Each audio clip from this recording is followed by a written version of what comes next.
In this lesson, we are going to talk about how to set up Spark in Google Cloud. Setting up Spark in Google Cloud is pretty straightforward and simple.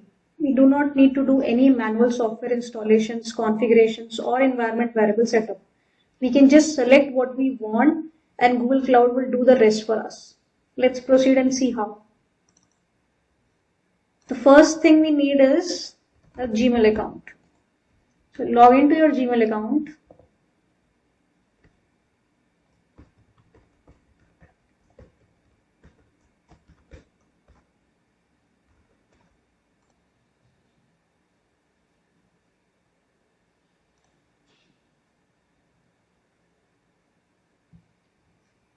Once you're inside the Gmail account, go to next tab. This will take you to Google Cloud Console.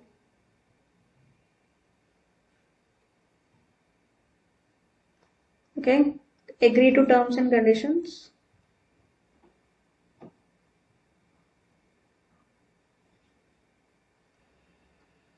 Now before we go ahead and use services, we need to activate a free trial. Okay, so Google provides us at least $300 free credit to each Gmail ID to explore Google Cloud products. To activate this trial, click on activate. Once click on activated, this screen will come up. In this, you will have to select your country, agree to terms and conditions, and click on continue.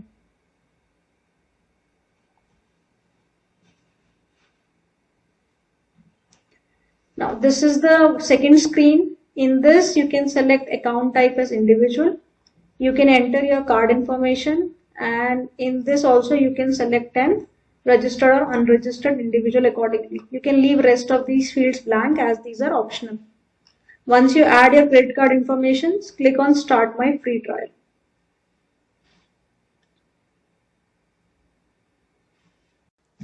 Once trial is activated, you will see a pop-up like this. This is just for information purposes. You can make selections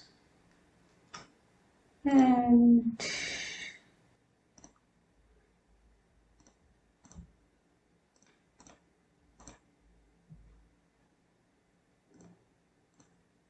okay. So this is the screen we will see after trial is activated. We can also see a project here. So this is the first project Google has created for us. Anything we do in a Google Cloud, any resource we used, any API we used, any jobs we are running, all of that groups under and organized under a project. Okay. This is the left hand side menu which tells you the services which Google Cloud has made available. The service which we are going to use today and service which is used for Hadoop and Spark is Dataproc.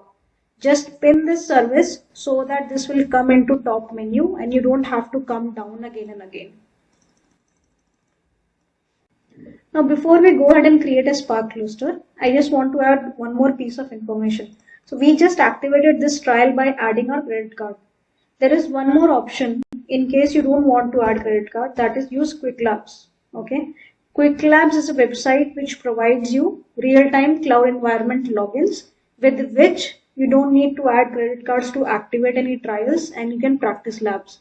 Now these labs or this account you can create even from your personal ID and either you can earn credits, either you can claim credits based on a student ID or you can get credits from your organization as well. If you want to go ahead and use this, you can go ahead with this as well. Let's go ahead and create a first Dataproc cluster. Okay. Click on Dataproc. The first thing which we need to do is enable the Dataproc API. Click on enable.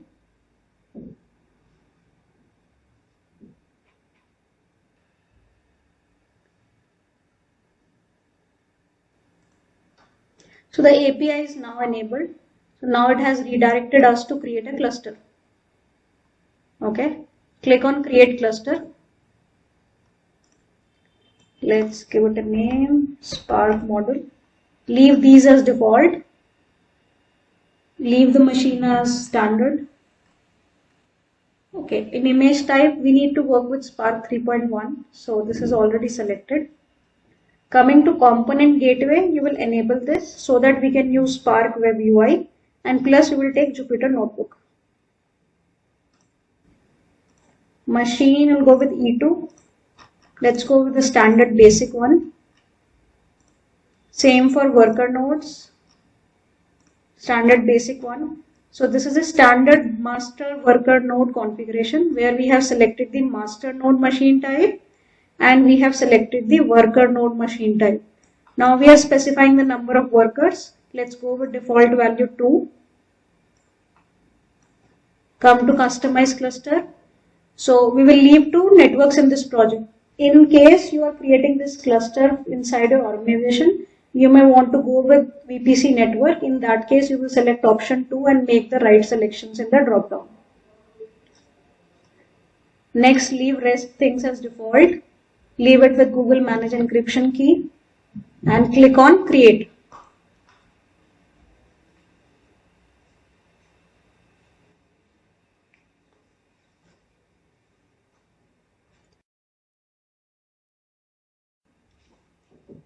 So the cluster is right now being provisioned.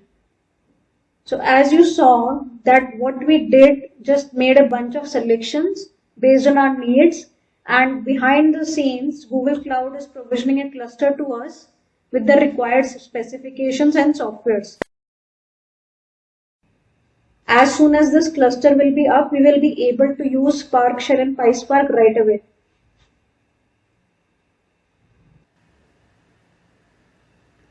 So the cluster is now provisioned. Just click on the name.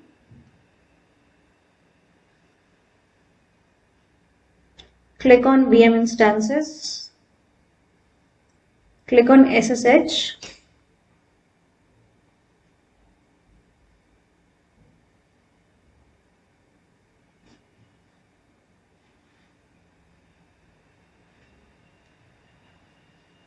So this is now opening the VM machine for us.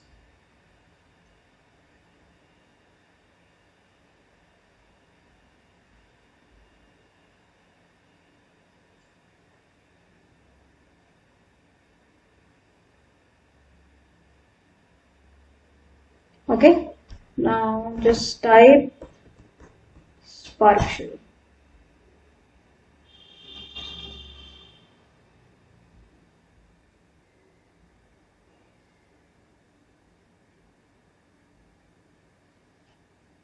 So as you can see, we just set up the cluster, Google Cloud provision it.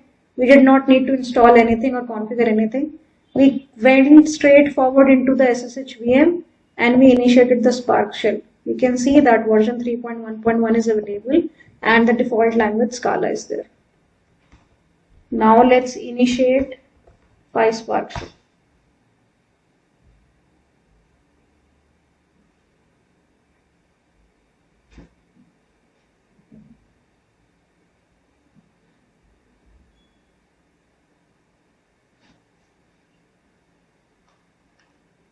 Okay, similarly, PySpark shell is initiated. Okay, so see how simple, straightforward, clean and easy it was to set up Spark in Google Cloud. Just needed to create a cluster. Okay, let's close this. Let's go to web interfaces. So in web interfaces, you can see the most used ones are there: Yarn, Spark History Server, Application Timeline. If you click on Yarn Resource Manager, you will see that this is the place that will show you all your running jobs, how much memory they are taking and how they are processing. From there you can click on Application Master and track it further. Similarly, you have a Spark History Server which will display all the Spark jobs you have run on this cluster. And you have Jupyter Notebooks. Go to New, select PySpark.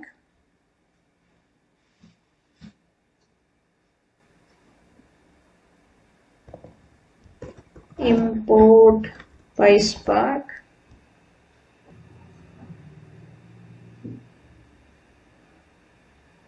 Okay, then type it. Yep. So now we have Spark set up, we have covered the web interfaces and we have notebook set up for our development. Now we can proceed with module 2 to build models. But before we go ahead and do that, I want to add one important thing. that in cloud the services are pay as you use. So whenever you are not using this cluster, so right now you created it, but you want to come back later on and then work on it. So whenever you are not using it, either you stop the cluster, or if you want to come back and recreate it next time, then delete the cluster. If you keep it running or if you leave it running, then it will be incurring charges. So you will be losing credits on your free trial because this will be incurring cost. So don't do that. Just stop this cluster.